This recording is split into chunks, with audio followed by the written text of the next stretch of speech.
I can walk. I can tell the Saints ain't freaking practicing today. I mean, you got Garland twice in 3 days. Yeah, you said try to be here every day. Well, I knew that was impossible. So. Yeah. What is your breakdown? And y'all aren't here to listen to me. You're here to interrogate the quarterbacks. I know. So, yeah. Thanks for being here. Good practice. First day of pads. We'll go again tomorrow in shoulder pads. Sunday will be off. Today was an okay day. It wasn't an unbelievably great day. It wasn't a bad day. Solid day. Long way to go. But competition's been good. Any questions? How has the player leadership aspect been coming along with so much turnover? That's a great question. You know, we've got some really top-heavy, strong guys. Sam Howard, Shadra Hurst, Bryce Bohannon. Like, those three guys are probably more mature than me, right? Like, they're just like, they're ultimate locker room, men's men, great leaders. There's some guys that are new, they're great leaders. Maurice Turner, running back from Louisville, has been a really steady leader. I think he's made other guys in that room better. He's made Arnold Barnes better. So sometimes when you go and you're trying to figure out who you want to acquire in the transfer portal, one of the characteristics you're looking for is a guy that's going to fit the culture of the team. The other is if a guy can maybe walk in and help be a leader, just like Sam was. You know, Sam a year ago was here for, got here in June. In November he was voted permanent team captain. That's pretty impressive. And so it's been good. There's times where I'm like, man, this team's got to grow up faster. We're really talented. I referenced this the first day. This team's stronger and faster than last year's team. Like, the numbers prove that in the weight room, the GPS numbers. We got a long way to go in regards to, like, coming together. There's 60 new guys. So we're getting there. It's still a long way to go. You mentioned the Saints. I know Kellen Moore said that, like, the first preseason game is kind of like his first marker on the path to the season. You don't have anything like that. Do you set, like, week one I want to see, like, specifically from the quarterbacks, like, how do you have markers to know where they are or where you want them to be? Yeah, it's a good question. There's a bunch of them.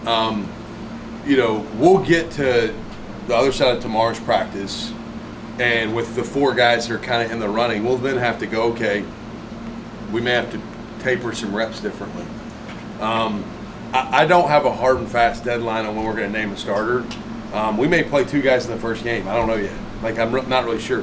We don't have the NFL preseason. I'd love it if we did, or I'd love it if we started off with a lower level opponent than a Big Ten team, to maybe, like, figure out, okay, who are we, and work out some kinks. We don't have that luxury. We have to use every practice opportunity, and then the two scrimmages we'll have as tests. Those are test days.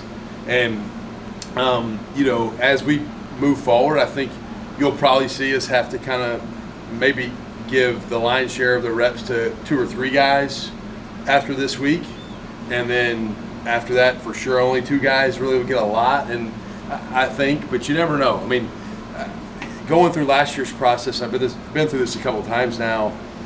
You can go into it with a plan, but you have to be able to adapt to where is the situation. Like, you can't be maybe rigid on your timeline if something doesn't present. But like I've told the guys, I've said publicly before, I don't decide who the starter is, they do. Like, I don't make that decision, because I make the decision that's best for Tulane, and what's best for Tulane is who practices the best. But there are milestones you may target or want to have a decision by, but at the same time, if I were to say, hey, we're going to have this decision made by this date, well, what if I hadn't declared, then I'm not going to make a rushed decision. We may not make one by game one. I may play two guys again, but I don't know yet.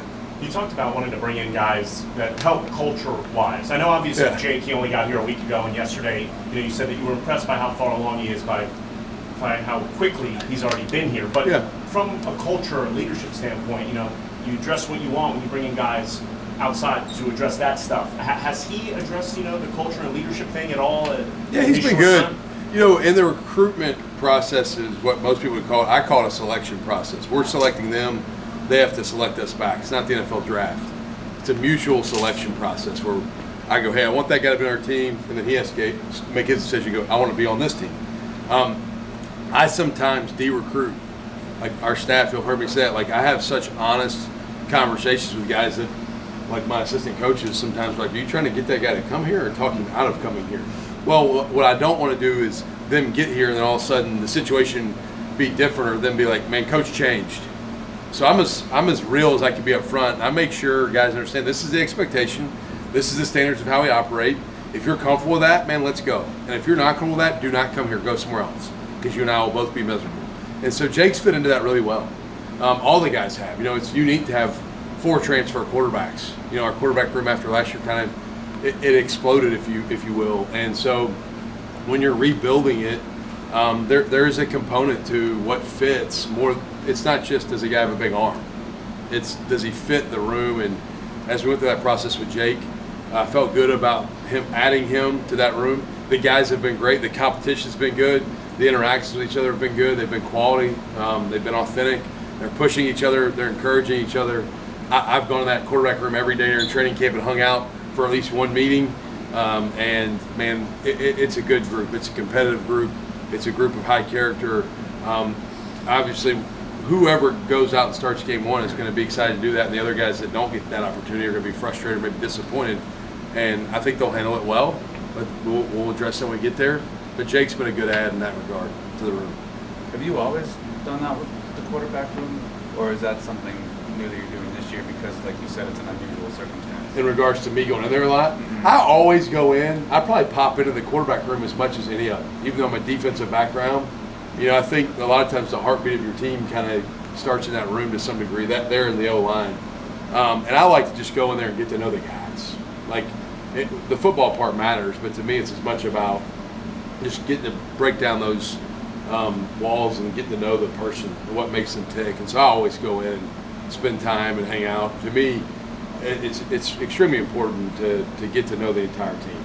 But the quarterback room, I've gone in there ever since I've been a head coach. I've probably spent less time the last 3 years in the defensive meetings and more in the quarterback meeting, just popping in and getting to spend time with those guys. This may be a good problem to have, if you will, but to have 4 quarterbacks in their rotation, is this one of the more challenging processes that you've had in your career? Yeah, it's not easy to work through that number. You know, if you had one, if you only had one capable one, then the process would be real easy. Hey, you got one, right? I said this the other day, like, whoever prescribes the theory when it comes to having good players that less is more, I disagree with. I think more good players is more.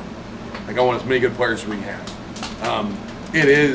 It takes a lot of thought and time planning out. How do you rep them? What reps do they get? And those sort of things. And then the timeline component, like we talked about a minute ago, can be tricky. You're having to work through how fast you have a decision, or maybe a narrowed scope of what that decision could look like. It's a lot to work through. It's not easy. And you respect how much work the guys are putting in. You know, they're busting their tail to try to be prepared. But we've got to get ready for game one. And as we approach that, there's a process to how do we get maybe a guy or two ready. Like I said the other day, in 2019 when I was in Kentucky, we lost all our quarterbacks by game 5 to injury, basically. We had to play Lynn Bowden at quarterback. And I love Lynn to death, but Lynn was a receiver. We couldn't throw the ball. And I'd like to be able to play a normal offense to some degree. All 4 of those guys, if they're the starter, the offense looks a little different. They all have different strengths and weaknesses, and you cater the game plan to who is the guy. But yeah, it's part of the process that I felt like I'd rather have 4 than not. You know, I don't mind having more good players. How has Sullivan stood out so far? Yeah, he's a really experienced, mature, tough, hardworking dude. In the summer workouts, very impressive with his running ability. Like first day, he's running with the running backs and tight ends, and he's winning a lot of those effort sprints, like the short sprint reps we have. We pushed him into the receiver group because that was like, hey, go challenge yourself. So therefore, he wasn't winning all the reps. I love him. He's he's the kind of guy that, like, he's got that mindset of, like, he could go play linebacker. Like, he's just a tough, old school football player. There was a clip last year in their bowl game when he was at Iowa against Missouri of him running around scrambling, and then a big time collision on the goal line. Like, that play sort of is an embodiment of who he is. He's going to leave it all on the field all the time. And truthfully, a part of the process of bringing in Jake late as well, that thought process was, whoever the starter is, I want to be able to run the quarterback a little bit more than we ran him last year. I'm not saying we're going to be a triple option team. We're not. But I want to be able to have some design quarterback runs that maybe put a little different stress on the defense. And when you have depth at that position, I don't want anybody to get dinged or hurt, but you can play the game a little more aggressively with those guys and let them go cut it loose.